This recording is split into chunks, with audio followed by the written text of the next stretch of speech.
المرسلین اما بعد فاعوذ باللہ من الشیطان الرجیم بسم اللہ الرحمن الرحیم۔ ہماری کسی بھی ویڈیو میں کوئی بھی ایک لفظ بھی آپ ایسا نہ پائیں گے جو اللہ تعالیٰ کے حکم اور اس کے نبی اکرم صلی اللہ علیہ وآلہ وسلم کی تعلیمات سے ہٹ کر ہو۔ آپ سے گزارش ہے ہماری ان ویڈیوز کو آخر تک دھیان سے سنیں، یقیناً آپ کی زندگی بدل جائے گی۔ کفار مکہ نے نضر بن حارث، عقبہ بن ابی معیط کو یسرع بھیجا تھا تاکہ وہاں کے یہودی علماء سے حضور علیہ السلام کے بارے میں دریافت کریں۔ چنانچہ علماء نے حضور علیہ السلام کی صداقت کو پرکھنے کے لیے انہیں 3 سوالات پوچھنے کی تلقین کی اور بتایا کہ اگر وہ ان تینوں سوالات کا صحیح جواب دیں تو وہ سچے نبی ہیں، اور اگر جواب نہ دے سکے تو نبی نہیں۔ تم جس طرح چاہو ان سے نبٹ سکتے ہو۔ یہ دونوں خوشی خوشی مکہ واپس آئے اور اپنے ہم وطنوں کو بتایا کہ ہم تمہارے پاس ایک فیصلہ کن معیار لے کر آئے ہیں جس پر پرکھنے سے ان کی حقیقت واضح ہو جائے گی۔ ان سوالات کے جواب میں اللہ تعالیٰ نے سورہ کہف نازل فرمائی، لیکن اہل مکہ جو اندھی عصبیت کا شکار تھے پھر بھی اپنے باطل عقائد سے دستبردار نہ ہوئے۔ البتہ اہل حق کے لیے اس صورت میں ان کے موجودہ مشکل حالات میں رہنمائی کا بڑا سامان تھا۔ ان کے پہلے سوال کے جواب میں اصحاب کہف کے حالات بڑی تفصیل سے بیان فرمائے گئے ہیں۔ اس ضمن میں یہ بھی بتایا گیا ہے کہ ترجمہ: اور جب تم الگ ہو گئے ان کفار سے اور ان معبودوں سے جن کی وہ پوجا کیا کرتے ہیں اللہ تعالیٰ کے سوا، تو اب پناہ لو غار میں پھیلا دے گا تمہارے لیے تمہارا رب اپنی رحمت کا دامن اور مہیا کر دے گا، تمہارے لیے اس کام میں آسانیاں ہوں گی۔ سورہ کہف کے بعد سورہ الزمر نازل ہوئی جس میں صراحتاً یہ بتا دیا گیا۔ ترجمہ: ان کے لیے جنہوں نے نیک اعمال کیے اس دنیا میں نیک صلہ ہے اور اللہ کی زمین بڑی وسیع ہے۔ مصائب و آلام میں صبر کرنے والوں کو ان کا اجر بے حساب دیا جائے گا۔ اصحاب کہف کا واقعہ سنا کر ان ستم رسیدہ مسلمانوں کی دلجوئی اور حوصلہ افزائی فرما دی۔ انہیں بتایا کہ تم سے پہلے بھی بتوں کے پجاریوں اور باطل کے علم برداروں نے اہل حق کے لیے جینا حرام کر دیا تھا۔ جور و جفا کی ان آندھیوں سے بھی اپنی شمع ایمان کو بچانے کے لیے انہوں نے بھی اپنے وطن عزیز کو خیر بات کہا تھا۔ سفر کی سختیوں کو خندہ پیشانی سے برداشت کیا تھا۔ اللہ تعالیٰ نے ان کو فراموش نہیں کر دیا تھا بلکہ اس کی رحمت کے سایہ نے ان کو اپنے دامن میں لے لیا۔ ان کی ساری پریشانیاں راحت و آرام میں بدل گئیں۔ اے مسلمانوں، اگر تم بھی ان کی راہ پر گامزن ہوگے تو تمہارے ساتھ ان سے بھی بہتر سلوک کیا جائے گا۔ سورہ الزمر کی اس آیت میں وضاحت سے بتا دیا گیا کہ اللہ تعالیٰ کی زمین بڑی کشادہ اور وسیع ہے۔ اگر یہاں یہ نابکار تمہیں اپنے رب قدوس کا نام نہیں لینے دیتے اور آزادی سے اس کی عبادت نہیں کرنے دیتے تو قطعاً فکر مند نہ ہو، کسی ایک جگہ چلے جاؤ جہاں آزادی سے تم اپنے معبود حقیقی کی عبادت کر سکو۔ یہ اندیشہ تمہیں ہرگز پریشان نہ کرے کہ پردیس میں تمہاری گزران کیسے ہوگی۔ یاد رکھو، تمہارا پروردگار محسنین کو اس دنیا میں بھی اپنی لامحدود نعمتوں سے سرفراز فرماتا ہے، اور جو لوگ مضبوطی سے صبر کا دامن پکڑے رہتے ہیں ان کو اتنا صلہ دیتا ہے جس کا کوئی حساب نہیں لگایا جا سکتا۔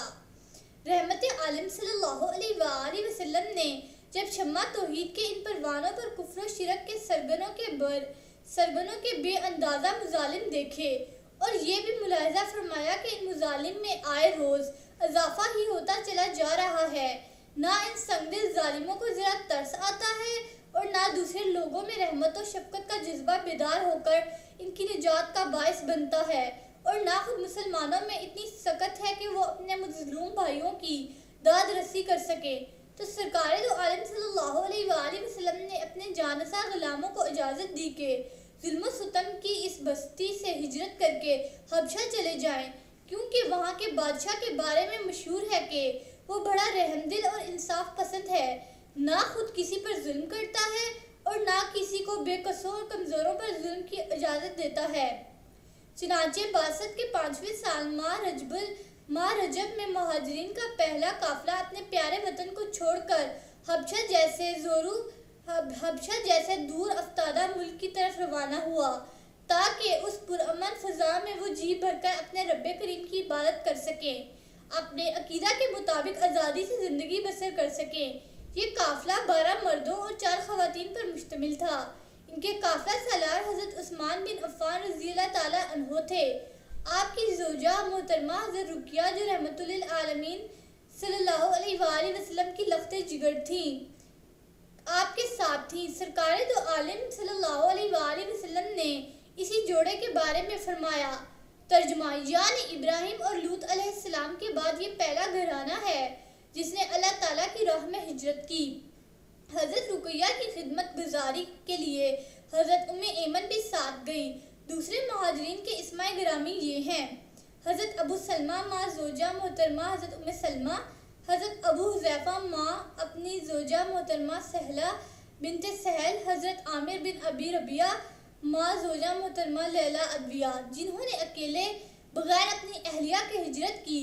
ان کے اسماء گرامی یہ ہیں: حضرت عبد الرحمن بن عوف، حضرت زبیر بن عوام، حضرت مصعب بن عمیر، حضرت عثمان بن مظعون اور حضرت سہیل بن بیضہ، حضرت ابو صبرہ بن ابی رحم، حضرت حاتب بن عمرو، حضرت عبداللہ بن مسعود رضی اللہ تعالیٰ عنہ۔ یہ قافلہ رات کی تاریکی میں چھپ کر مکہ سے روانہ ہوا۔ ایک کشتی حبشہ جا رہی تھی۔ انہوں نے فی کس نصف دینار کرایہ ادا کیا اور بغیر کسی تاخیر کے حبشہ روانہ ہو گئے۔ قریش کو ان کے بارے میں پتہ چلا تو ان کے تعاقب میں دوڑے۔ ان کے پاؤں کے نشان دیکھتے دیکھتے اس بندرگاہ تک پہنچ گئے جہاں سے وہ کشتی پر سوار ہوئے تھے، لیکن کشتی ان کے پہنچنے سے پہلے روانہ ہو چکی تھی اور یہ لوگ خائب و خاسر ہو کر لوٹے۔ جس بندرگاہ سے وہ کشتی پر سوار ہوئے اس کا نام شیبہ تھا، جو جدہ سے تھوڑے فاصلہ پر جانب جنوب واقع تھی۔ اہل مکہ حبشہ وغیرہ کے لیے بحری سفر پر یہاں سے روانہ ہوتے تھے اور جدہ کو حضرت عثمان رضی اللہ تعالیٰ عنہ کے زمانہ خلافت میں بندرگاہ بنایا گیا اور شیبہ کے بجائے جہاز اور کشتیاں جدہ سے روانہ ہونے لگیں۔ شیبہ بحر حجاز کے ساحل پر ایک بندرگاہ تھی۔